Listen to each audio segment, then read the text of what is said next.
For more, we're joined now from London by Hisham Hellyer, who's an expert on international security at the Atlantic Council Centre for the Middle East and the Royal United Services Institute. Russia's resolution of condemnation was, of course, rejected by the Security Council yesterday. The US has warned that it will hit out at Syria again if it uses chemical weapons. What happens now? We know that the Western allies are seeking a fresh resolution at the UN Security Council.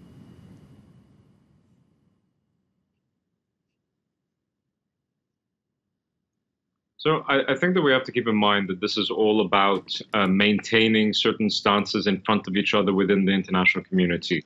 I doubt very much, for example, that the strikes took place last week, except in coordination with Moscow in terms of notification. Whether it came from DC or it came from Paris is another question. But I don't think there are any surprises that are going on here. So I think that we can see a lot more posturing over the following few days. And possibly many times over the course of this presidency in Washington, D.C. I don't think that we can assume that there's really going to be much change, though, when it comes to policy in terms of Syria. In terms of Syria itself, the policy is and has been for quite some time now one that does not center the lives of Syrian civilians in Syria and is all about containment so that countries in the West do not have to take care of more refugees and deal with the problem of extremism and terrorism. But it isn't about Syrian civilians. So I don't really expect there to be much change in actual policy for the foreseeable future. And Donald Trump, of course, was tweeting yesterday that his mission has been accomplished. Is that true? Is it a little bit premature at this stage?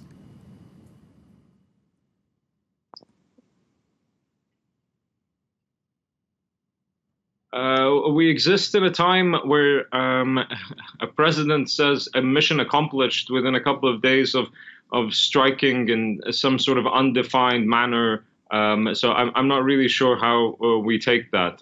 Mission accomplished. Those words were said before by George W. Bush in Iraq, and the United States stayed in Iraq for many years thereafter.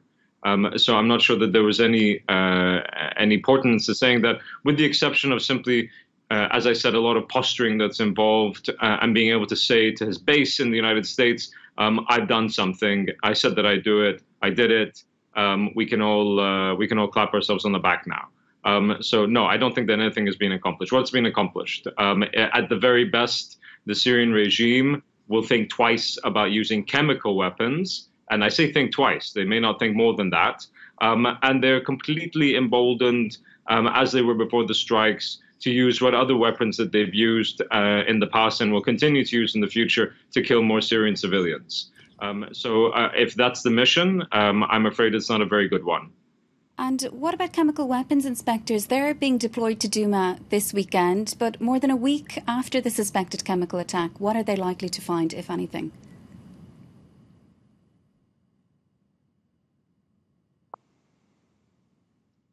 I'd be surprised if they found anything at all, quite frankly, because it's been known for quite some time that the chemical weapons inspectors were coming.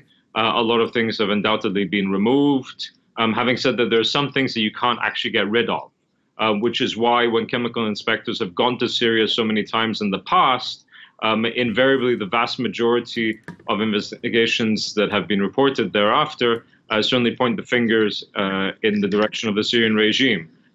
It doesn't really make any difference, though. So we have people in from different countries on the Security Council, and indeed many people within the West themselves who say, "Oh, we need to stop until we get chemical inspectors to go in and see what's going on, and then do something thereafter." Well, chemical inspectors come, they check, they find, they confirm, and there's no policy change. Nothing takes place.